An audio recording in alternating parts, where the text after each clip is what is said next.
Our job is to put it into a plan. We all know that we need a plan to do anything. If you're going to go to a restaurant and you're having 7 courses, what do you need? A menu. A menu, so you know what's coming up. So in this one here, we're going to talk about a lesson plan. 3 parts to a lesson plan. What's the first part? Introduction. Introduction. Tell them what they're going to learn. Tell them what you're gonna Teach. tell them. Remember that the old way of learning? Tell them what you're going to tell them. So, what else do you do? So, Well, no, that's the body of the training session. We're still in the introduction here. What else do you want to get done in the first 5 minutes? Yeah, go and tell them about yourself. Because your trainees want to know who you are. If this is the first time that you've taught them in the training situation, they want to know who you are. They want to know whether you really are an expert at what you say you're an expert at. So you tell them about yourself. What do you do in the first 5 minutes? Find out about your students. Yes, if you don't know who your trainees are, you want to find out about your trainees. Use an activity like we've used before, where you break into pairs, then you come out and you explain that. What are the ways of finding out who people are in training sessions? icebreakers you can just use. All sorts of icebreakers, games that you can play. We'll be looking at some of those a bit later on. There are 3 really good books that you can buy. I think they're in the library. Games Trainers Play. 100 Games Trainers Play. 101 Games Trainers Play. More 100 Games Trainers Play. Some of them in the library. They're by the same guy who does this. We've talked about ourselves. We've talked about the trainees. What else do adults want to know? Remember adult learning principles? They want to know. What do they want to know? How long it's going to take? How long it's going to take. They want to know what they have to What do. are you going to get out of it? Yeah, what's in it for me? So these are the sorts of things that goes into the introduction. What am I going to get out of it? Why should I do this? You all want to know that, don't you, about this training session tonight? What are you going to get out of it? Well, we use a special abbreviation for this. Who can remember it? I know Natalie can.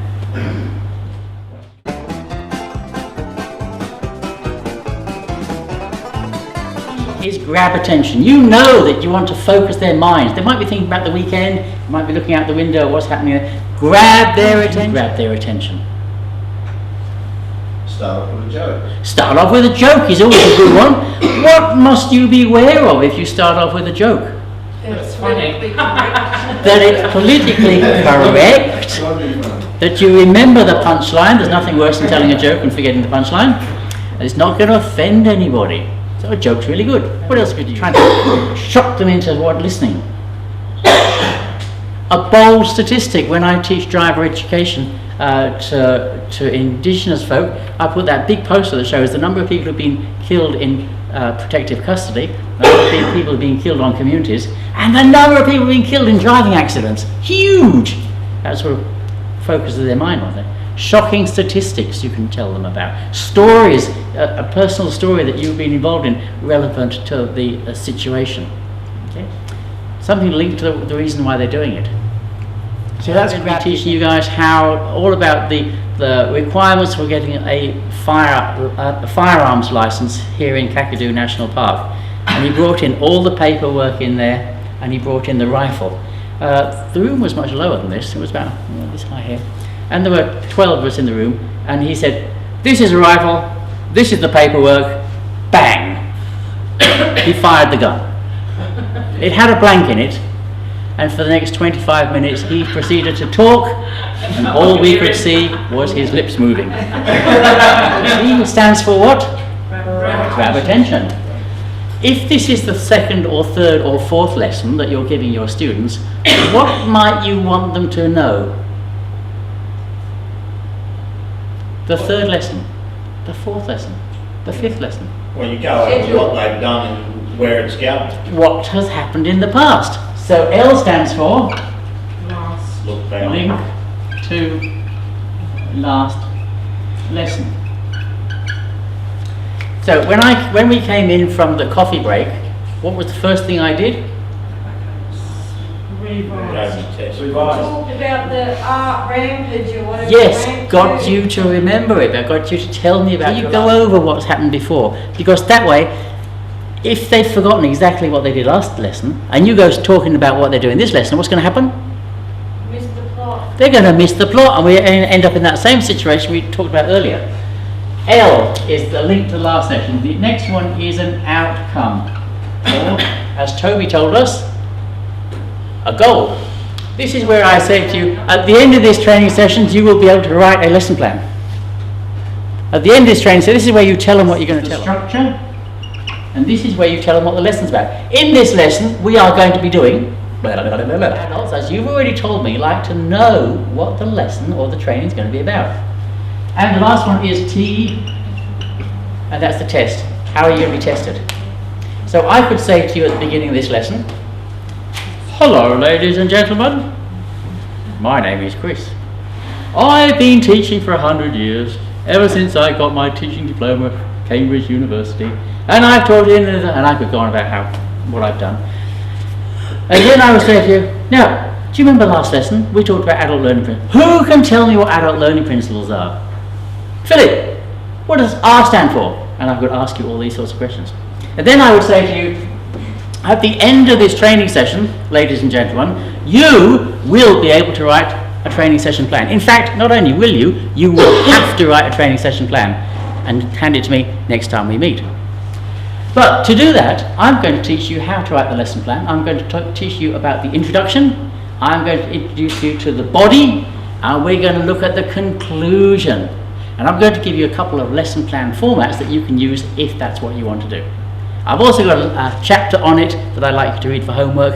And then I will test you by getting you to actually put a couple of lesson plans together, which you will deliver at a later date. That's my introduction. You grab the attention in a subject relevant to what you know. You're experts at what you do. Grab attention. Link it to the last lesson. If it's the first lesson, do you have to use that one? No, of course you don't. Because there wasn't a last lesson. How can you link it to it? The outcome. In this training session, I'm going to teach you how to... I'm going to do it this way, and I'm going to test you this way. That's your introduction. The next one is our body. Now, there are two types of bodies. Mine and yours. Dead and alive. There are two types of bodies when we come to training sessions. There is one called the theory lesson. You all know that. It's what we're doing at the moment. Yes. What's the opposite of the theory lesson? Practical. The hands-on, practical type of stuff. If you're delivering the theory, I'm going to give you an abbreviation that's really useful to remember. You don't need to put this in your lesson plan, but just remember it comes back to these things, these games we played earlier. T-A-S. TAS. What do you reckon? What do you reckon T stands for? And the answer's not all that far away. Theory. Theory! That's a very good answer. The theory that we deliver to our students is delivered in sequence and in chunks. How long do we deliver?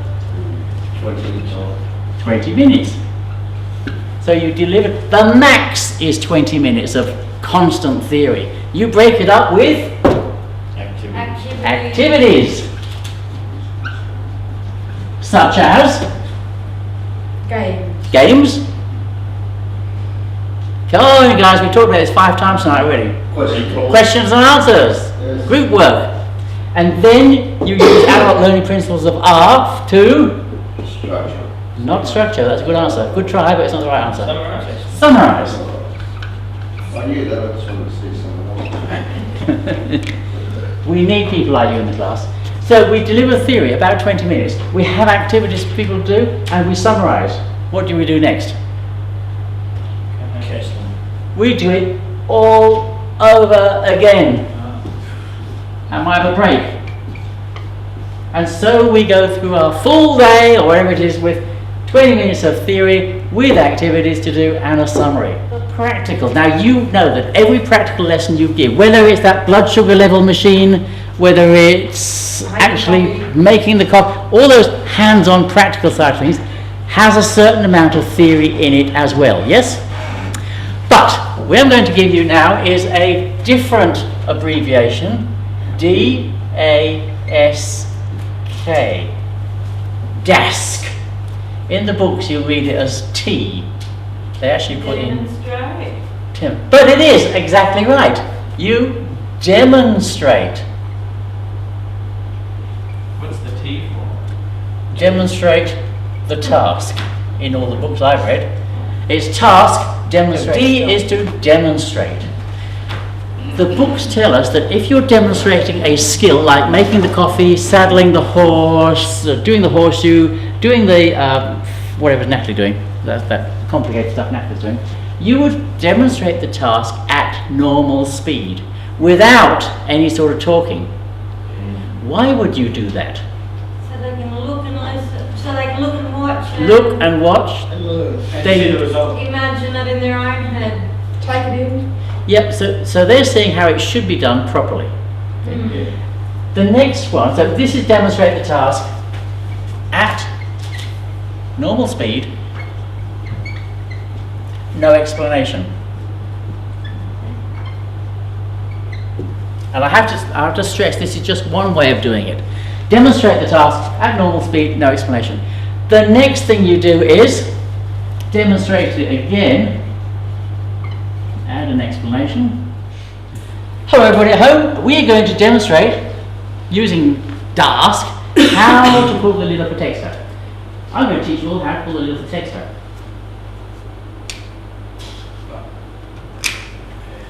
Do it again. But now I'm going to add an explanation. I'm going to pull the lid off this texter. I want to be very, very careful that I put it off in one smooth movement, and I don't want to get texture all over my hand because I've got ink all over it already. So nice, smoothly, keeping my back straight because I'm occupational health and safety, and I do it like this. I would have forgot about the OH&S. Now, the reason this isn't the right way, this isn't the way to do it, most people I know combine the two together. They'll demonstrate the task at slower speed and add the explanation. But some people like to do the one, just do the whole thing, and then they say, right, I've shown you how to do it, now I'm going to do it slowly, I'm going to add the explanation, show the health and safety side of things. Some people combine the two, some people do it separate. Your choice. Whichever works for you. Toby, when you're saddling the horse, what do I you do do? it both together. You do the what? Or do it slowly and explain. Slowly and explain. Okay. Because sometimes when you're having to do it all at normal speed and then add the explanation, it can all take a long time, can't it? So that's the thing you need to consider. The next one is S stands for. Imagine a situation. You've got to get somebody to do a practical thing. So show is a really good. Who said supervise? Give her a gold star. It is in fact supervise. What are you supervising?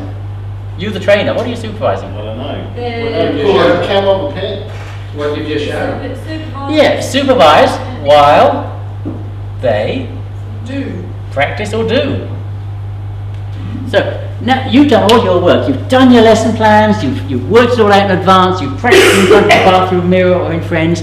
You've demonstrated it to them. You've added the explanation. Now it's your time to sit back and rest a little while, and you watch while they do it. Look over their shoulder. When would you step in? If it looked like they're having difficulty. If they're looking like they're having difficulty, you step in. No, let me show you how to pull this up properly. And you step in there and you do it for them. Now you have a go. And then the K stands for, and I'll give it to you because you won't get it. Keep.